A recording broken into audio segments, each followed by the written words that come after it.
They asked you to think like a defense attorney, right? I've got no one, I don't have the burden of proof, but he asked you to sit here and think about how he would rebut the things that I'm saying. How fair is that? It's not. The defense in this case did everything in this argument to rebut all of those things that show you his intent to kill. That shot placement, that proximity, that trajectory, that motive. And they get up here and they try and attribute things that a 16-year-old girl, and you have to be very mindful of that. She was 16 years old. He got up here and he told you about my teenage client, trying to engender sympathy for him, for his youthfulness. He's the one whose conduct's being examined, not Emma's. Emma Walker, in this case, was asleep in her bed. And so for him to say and emphasize the teenage client is asking for nothing more than your sympathy. To place judgment on him of somebody who doesn't have a developed mind, so to speak. But the law doesn't distinguish. The law places the same conduct, or rather the same requirements on people's conduct, if you're Mahatma Gandhi with all kinds of consciousness, or if you're Riley Gaul, 18 years, 3 months. It doesn't matter. You are stone cold jurors. That doesn't matter. And all he's trying to do is engender sympathy from you.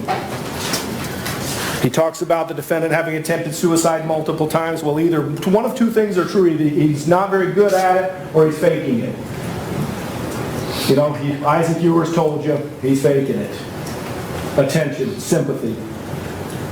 He went on about the accident reconstruction of Bobby Jones and tried to continue to say accident. He's a forensic reconstructionist. And that word accident was only used by Whetstone. There was no accident here. There was absolute, no question asked, criminal intent and an intent to kill. He brought up some text messages of Alex McCarty in the beginning saying that these texts represent the fact that Riley didn't intend to shoot Emma because I'm not doing well. I'm not feeling well. Look at the phony text he sent out to Twitter about rest easy, Emma. Of course he's going to keep up the phoniness and say he's not doing well. And he brings up the Faro camera pictures. Look, it's daylight in this camera. Of course they put the Faro camera up when it was daylight. Do you think maybe they opened the window with all that heavy equipment to set the Faro camera outside? Of course. There's no playing with the scene in this case. The Faro camera was done. You heard the testimony after everybody else was done, and they inserted the rods to do the trajectory. That's when the camera was set up. It was daylight.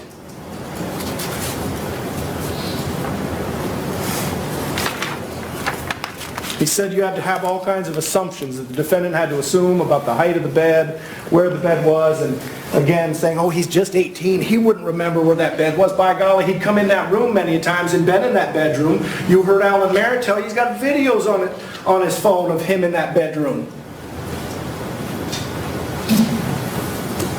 He knew it. In and out of that window, sneaking in and out. You wouldn't have to spend 10 seconds in that room to know where Emma slept and where her head would be at night. 10 seconds. You walk in, the room is maybe 8 by 10, whatever the measurements are on the exhibit, and you will know where her head is at night. Based on the bedding, based on the pillows, based on the position of the bed and the window right in front of you. And especially if you've been in and out of that window, you know where that bed is in terms of clearance to the window.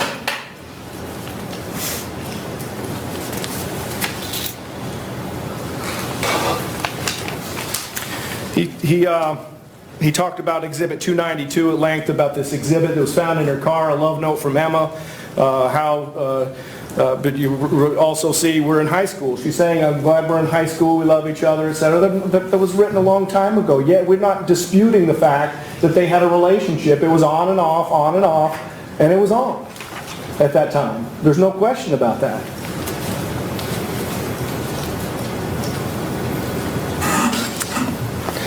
And he spent a lot of time talking about Riley Gaul not knowing how to operate a gun and put up a big display of a PlayStation 3. And that my client, there's no proof in this record my client knew how to fire a gun. I thought that he pled guilty in the beginning of this case to shooting a firearm into an occupied dwelling.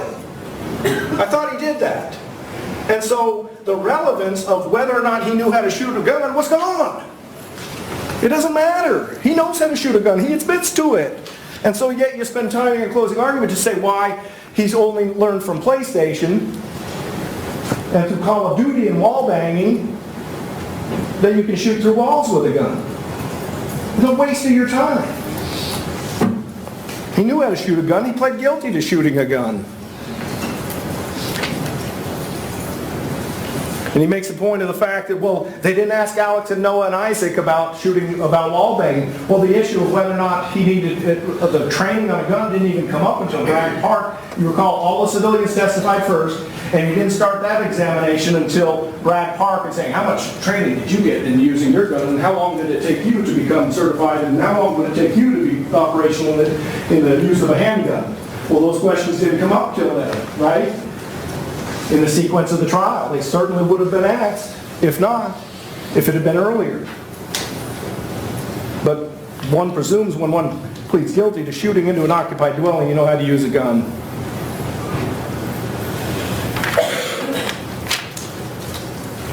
And he says it's absurd for the state, based on that, to transfer knowledge from Call of Duty to him.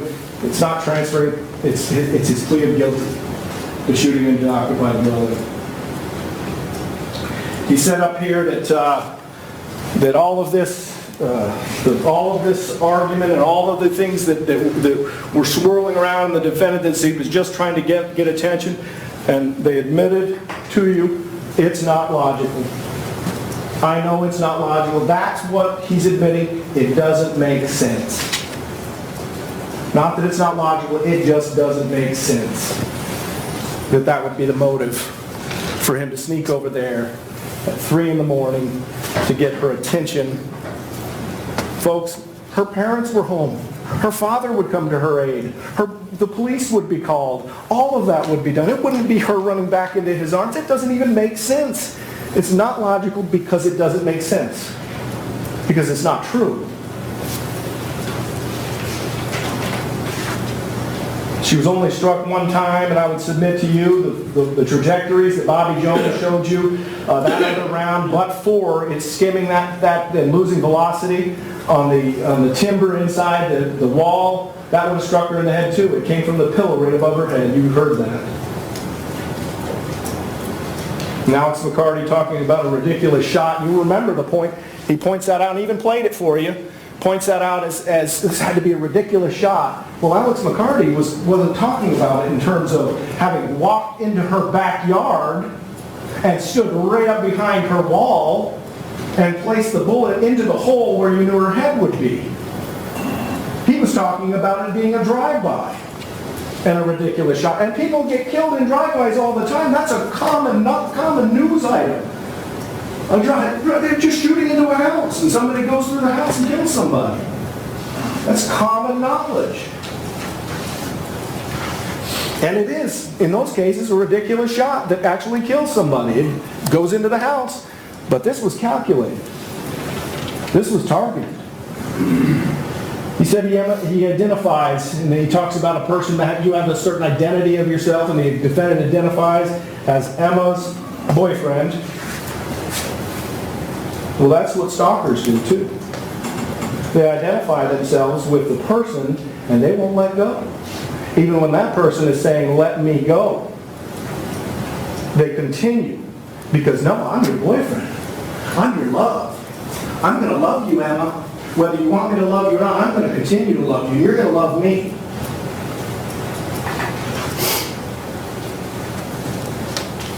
Obsessive, controlling, possessive.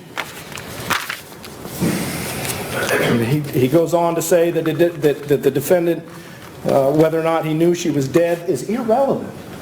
It's his intent when he pulled the trigger.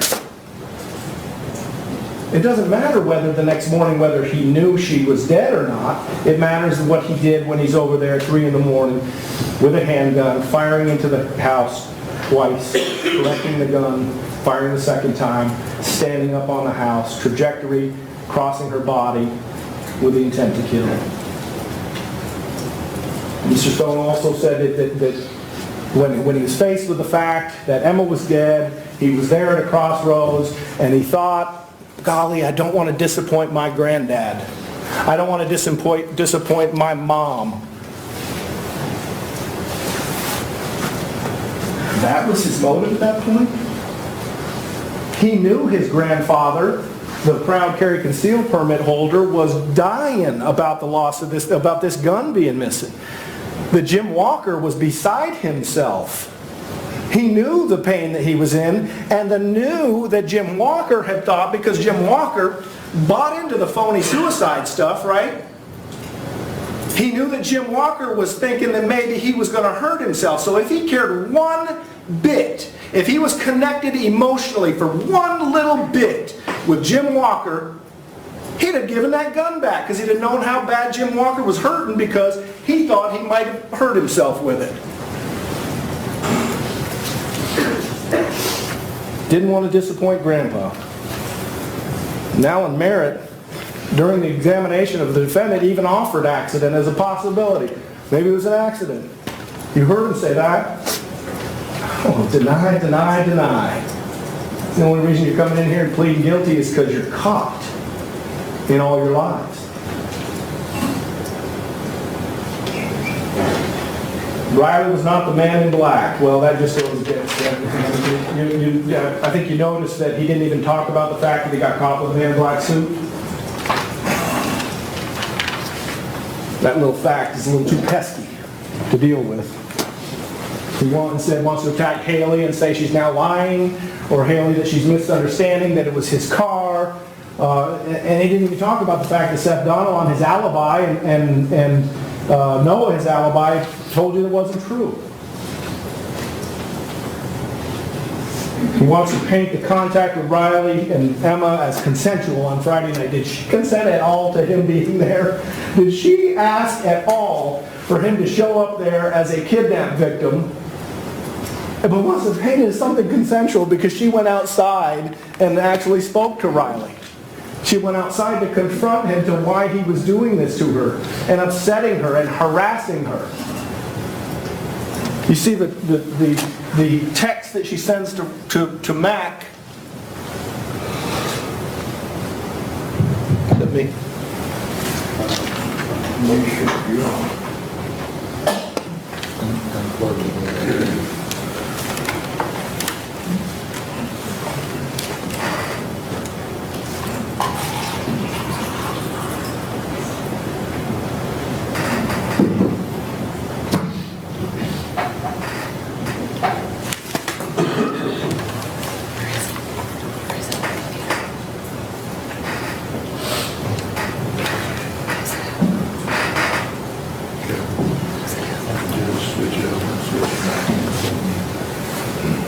Can you switch it over? You're on table 2. Flip it.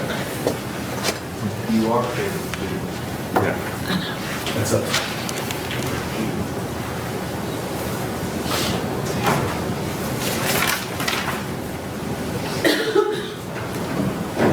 You think about whether it was consensual and what she says to Mac.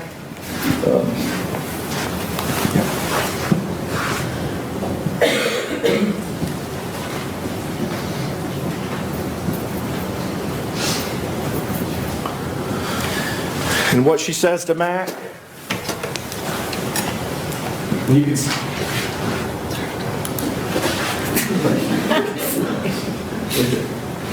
About going back to 11:14, 11:15, he's still alive right after the suicide attempt, 11:19. At 1:35 a.m., get your crazy ass friend back to Marable and make him stay away. Does that sound like anything anybody consensually contacted on that Friday night would have said to Mac? I'm sorry, but he's on some drugs and needs some mental help, and I don't know what else to do. And Max, what happened? There wasn't any consent in that contact. He was harassing her. She was over it. She didn't want him around. He talked about the Jill Carney video and made some reference to the 35-minute delay, but nonetheless, the man in black there is at 10:04. Jill Carney explained in her video that it works on motion. Fortuitously, it gets, and you'll see, you have the entire video, you'll see that the forward-facing camera doesn't catch the man in black. It just happens to be, you'll see the leads in the camera actually turn the camera on, and just by happenstance catching the man in black. So there's every reason that it wouldn't catch him running back too. There's nothing to be learned from that. It just is a motion camera that will turn on at heavy motion, not with a person. And it's proven because the other camera doesn't catch it. Emma said it was not the man in black. He wants to use that as proof. Emma had reasons why when contact was made with Riley, you heard, there was punishment that happened when Riley would come around. Her parents didn't want her around him. Her friends didn't like it. Keegan would say she kept things from me because she knew I don't like him and I don't want him around her. So she has a motivation to say things about not him. But you look at the text and you see that whether or not the man in black, as Mr. Stone characterized it as she reached out to him to say, what are you doing at my house? Who's at my house? That's what she says to him. Who's at my house? That's not reaching out to him for help. That's reaching out to him as in, you're at my house. Why else would she ask him who's at her house? And you recall the testimony of Jill when she came up, Jill Walker, when she came up, the headlights are facing towards Jim Sturkey Drive.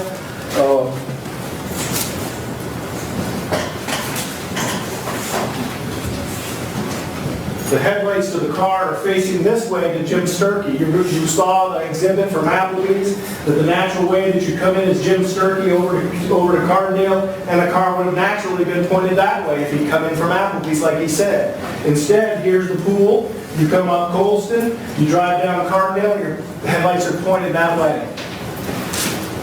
It's exactly the way he came, exactly the way Haley told you. He wants to deny being the man in black because he does not want to have two or more non-continuous events that you would submit to him were events of stalking. Or rather that you could find him guilty of stalking.